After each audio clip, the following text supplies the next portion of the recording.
আসসালামু আলাইকুম। সুপ্রিয় দর্শক, চ্যানেল পাঁচটের আজকের আয়োজনে আপনাদের স্বাগত। সাথে আছি আমি মেহেরাজ শরীফ।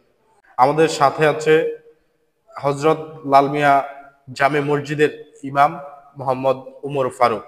আসসালামু আলাইকুম ওয়া রাহমাতুল্লাহি তাআলা। সুপ্রিয় দর্শক, আজকে আমরা রমজানের কিছু প্রশ্ন নিয়ে হাজির হয়েছি ইমাম সাহেবের সাথে। প্রিয় দর্শক, এখন রমজানের সম্পর্কে বর্ণনা দিবেন হাফেজ মোহাম্মদ উমর ফারুক। আসসালামু আলাইকুম ওয়া রাহমাতুল্লাহি তাআলা ওয়া বারাকাতুহু। কুতিবা আলাইকুমুস সিয়ামু কামা কুতিবা আলাল লাযিনা মিন ক্বাবলিকুম লাআল্লাকুম তাত্তাকুন। সিয়াম শব্দের অর্থ হলো সাধনা। আল্লাহ পাকের 30টি রোজাকে যারা প্রথম থেকে শেষ পর্যন্ত আদায় করলো, তারা আল্লাহ পাকের প্রকৃত মেহমান হলো। আর যারা রোজাগুলি আদায় করলো না, তারা আল্লাহ পাকের প্রকৃতি মেহমান হলো না। চাই আল্লাহ পাক আমাদেরকে অতি মায়া করে, অতি আদর করে জমিনের মধ্যে প্রেরণ করেছেন আল্লাহ পাকের ইবাদত করার জন্য। যে ইবাদতের মধ্যে করলে আল্লাহ খুশি, আল্লাহর হাবিব খুশি। অনেক সময় প্রশ্ন করে অনেকে যে রমজান মাসের রোজা রাখলে ইচ্ছা, না রাখলে নাই।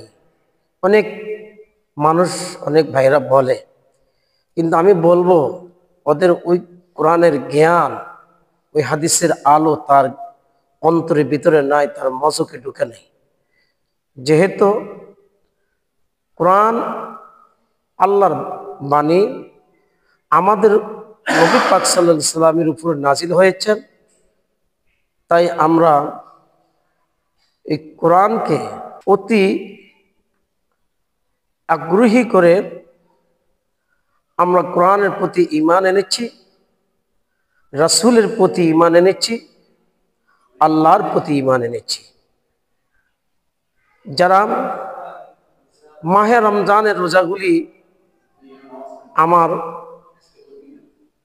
অনুরোধ থাকবে, যারা মাহে রমজানের রোজাগুলি ইচ্ছাকৃতভাবে যদি কেউ না রাখে, সে নিজেই কুফরি করলো।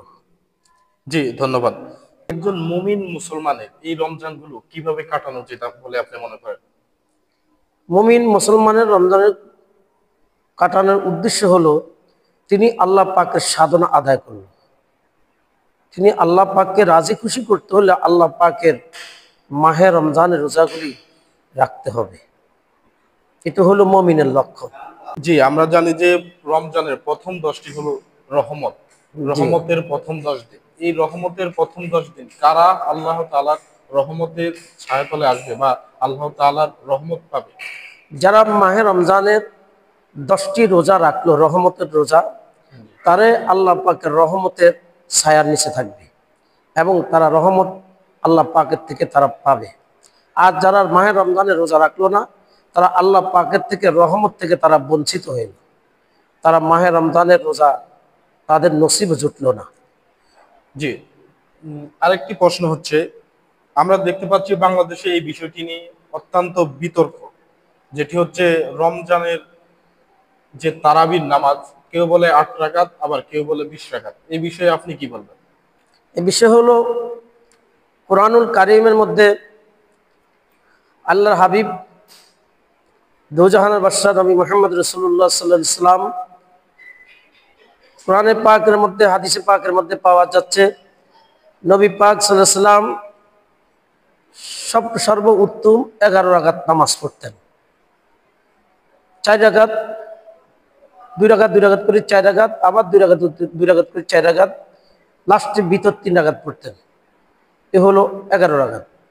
কিন্তু আবার একটা হাদিসের মধ্যে লিখেছেন, আবু হানিফা রাহমাতুল্লাহি আলাইহি হাদিস বর্ণনা করেন, নবী পাক